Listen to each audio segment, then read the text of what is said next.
नमस्कार, आप देख रहे हैं स्वराज एक्सप्रेस में हूं आपके साथ राघवेंद्र। आपको सीधे ग्वालियर लिए चलते हैं, जहां से बेंगलुरु के लिए नई रेल सेवा का शुभारंभ किया गया। मुख्यमंत्री मोहन यादव संबोधित कर रहे हैं, सुनिए। आने वाला समय ग्वालियर का ही है और ये अटल जी की जन्म शताब्दी का वर्ष भी है और राजमाता जी की कर्मभूमि भी है। हम सब मान के चलते हैं, माधवराव जी ने जैसे हमारे लिए रेलों की सौगात के सिलसिले को प्रारंभ किया, ये उसी सिलसिले की अगली कड़ी है।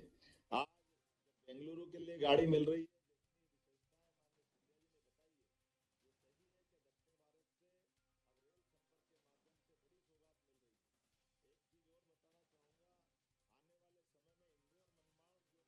नई ट्रेन 18.5 लाइन मिली है।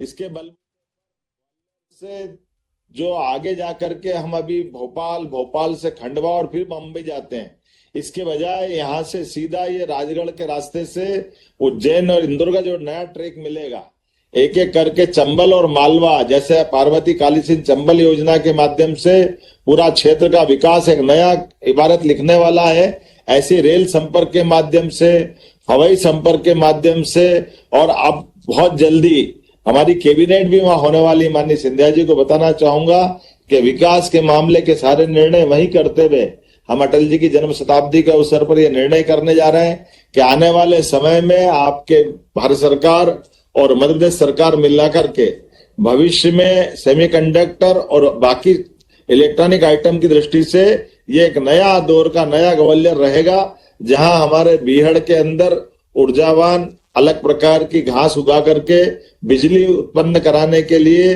और साथ साथ पेट्रोल भी आजकल उससे मिलने वाला है।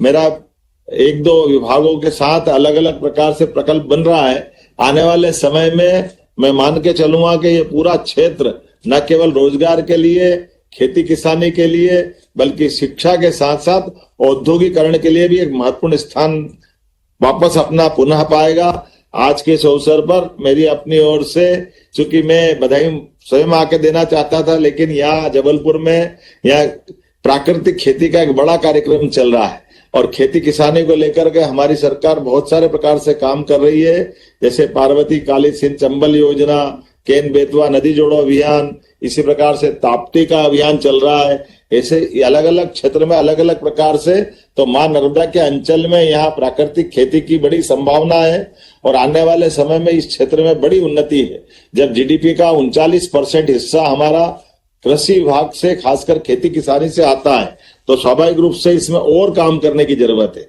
लेकिन आज तो रेल का आनंद है और कितना अच्छा लग रहा है मुझे। पास में झंडी दे दी है, रेल सामने दिखाई दे रही है। ये आधुनिक तकनीक का समय है। आने वाले समय में निश्चित रूप से मध्य प्रदेश माननीय सिंधिया जी के साथ कदम से कदम मिला करके भारत सरकार के प्रधानमंत्री श्रीमान नरेंद्र मोदी जी के नेतृत्व में हम सब मिलकर के एक नई प्रकार की नई इबारत मध्य प्रदेश और देश के साथ मिलकर लिखेंगे।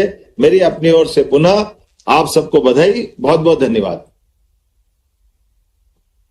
ये थे माननीय मुख्यमंत्री मध्य प्रदेश। बहुत सारी बातें हुई और यकीन दिला दिया कि ग्वालियर के विकास में नई आहट शुरू हो गई है। ये जो ट्रेन तैयार है